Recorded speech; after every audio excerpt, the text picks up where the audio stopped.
Well, hello and welcome back to Street Pigeon MTB. Exciting day for me today. You've probably guessed it, it's a new bike day, and yeah, probably one of the most exciting days for any mountain biker. I want to share the bike I've put together. So really simple video. I'm going to self-film the unboxing. I'm going to get some nice footage of the bike, and what I want to do is just actually talk you through why I've chosen the components that you're going to see in the video today. So less of me talking. Let's go through, let's get this stuff unboxed and let's see what's in the boxes. Yeah, so let's actually get this open. Oh man, this looks so good. Somewhere in there is the new bike. Try not to get too excited and rip everything off and damage the paint, because I know the paint on this is going to be really nice. Oh man, this thing is absolutely stunning.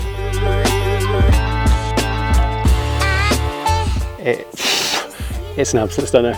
So thankfully for me, it's mostly built. But yeah, just got bars, the derailleur to put on, wheels, and get it sorted. So yeah, I'll crack on with that and then I'll talk you around the bike.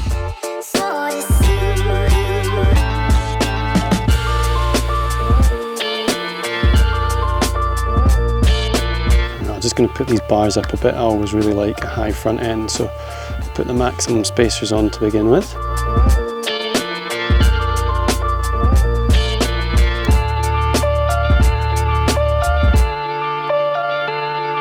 Right, that's most of the bits that I need to stick on. I'm just going to put tyres on the wheels now.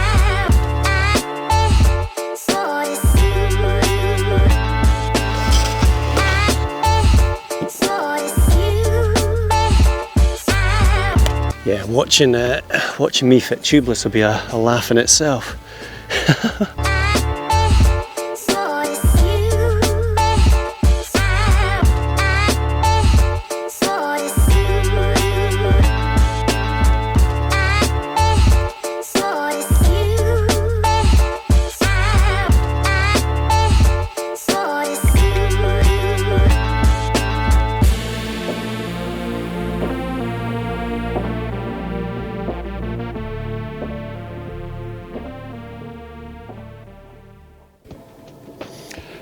Right, here she is, bird Aeris AM. What I thought I'd do now is, for those that are interested, just talk you through a bit of the build and tell you why I kind of chose the components I did. So first of all, this is the Aeris AM. It's a kind of all-mountain frame, so heavy duty trail bike, but obviously you can use this on enduro trails.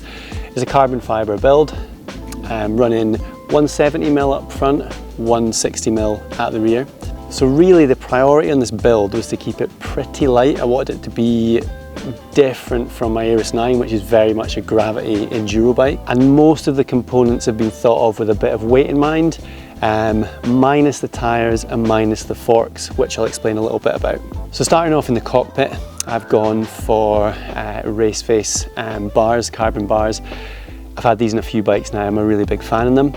I've also gone for DMR death grips. I run all those grips on my bikes. I've just become accustomed to using DMR death grips. I just really love the feel of them. You can see here, I'm running XT brakes. Now, brakes are a really divisive thing. People just learn to love the brakes they love. For me, I've always been a Shimano fan. I just really like the feel of the bite. And again, it's something that I'm trying to get across my bike so that when I switch between bikes, it's the same feel on each bike. Something new for me is the electronic shifting. We've got GX, AXS. Personally, I've tried electronic shifting a couple of times, and actually I'm a fan. Bit more expense, not sure how I feel about the electrification of all bikes, but the reality is it works really, really well. It's a lovely shift feel, just super reliable, super direct. I really enjoy it. So heading over to the front end, I've gone for RockShox Zeb Ultimates. Now I run Zebs on my Aeris 9 as well.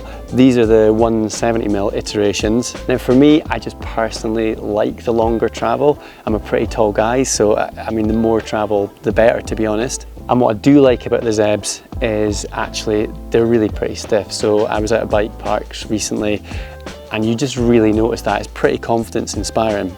At the rear, I'm trying a Vivid Ultimate, and I haven't actually ridden one of these. I have heard amazing feedback. So again, I run a coil on the Gravity Enduro bike, but to reduce a bit of weight and also to get a bit more of that poppy feel, I'm going to be trying that Vivid Ultimate. I'm really excited about how that performs. Saddle is Ergon. Again, I've got Ergon on another bike. This to me is just the most comfortable saddle you can actually get. I absolutely love those Ergon saddles. They are super comfy.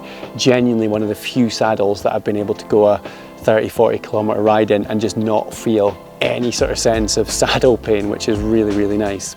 Now getting to the wheels and tyres, running a DT Swiss XM 1700 setup. I've always run DT Swiss rims on the bikes, really love them, really reliable, really good. Normally run Hope hubs, but these are the DT Swiss hubs. So I actually don't know loads about them, so interested to check them out. Tyres, of course, I've recently started riding with Vittoria. I was always a bit of a Maxxis fanboy. I tried a pair of Vittoria and actually they've kind of blown me away. Interestingly now, I'm running like heavy casing tyres. So these are the Enduro casing tyres. Again, these are heavy, but actually I don't feel they slow you down too much on the climbs.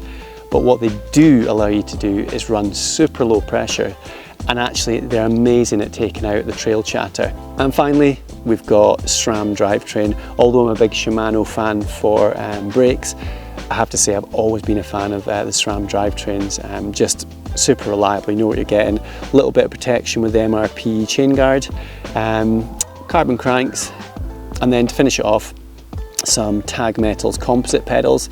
I don't know how you feel about composite pedals. I'm actually a big fan of composite pedals, tend to be a bit lighter. They perform exactly the same, but actually I feel a little bit better when I span them off a rock, which will happen at some point. So yeah, I hope you've enjoyed that little sort of bike assembly, bike preview video.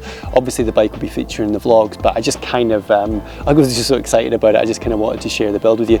Comment below on what you think in terms of the build.